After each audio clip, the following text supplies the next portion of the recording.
Carrot, நூக்கல், ஒரே ஒரு பீட்ரூட் இருந்துச்சு. இதெல்லாம் வந்து கட் பண்ணி போட்டு குக்கரில் ஒரே விசில் வச்சு எடுத்து வச்சுருக்கேன். இதை வந்து வெங்காயம் தக்காளிலாம் இல்லாமல் லைட்டாக ஒரு பொரியல் பண்ண போகிறேன். பொரியலுக்கு வந்து லைட்டாக வந்து எண்ணெய் ஊற்றி கடுகு போட்டு வச்சுருக்கேன். கொஞ்சமாக வந்து கடலைப்பருப்பு, உளுத்தம்பருப்பு போட்டு நம்ம பண்ணிக்கலாம். இப்போ வந்து இதில் கடலைப்பருப்பு, உளுத்தம்பருப்பு, கருவேப்பிலை போட்டுருக்கேன்.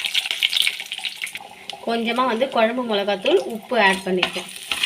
இதை போட்டு நல்லா கலரிட்டு நம்ம வேக வச்ச காய்கறி எடுத்து இதில் சேர்த்துக்கலாம். இப்போ வந்து காய்கறியை நல்லா வந்து சேர்த்து கலரி விடணும்.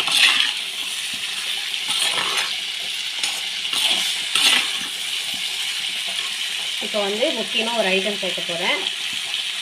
கடலைப்பருப்பை ஊற வச்சு அரைச்சி வேக வச்சு இப்போ வந்து பொடி பண்ணி வச்சுருக்கேன். இதை வந்து அந்த பொரியலில் சேர்த்துக்கலாம்.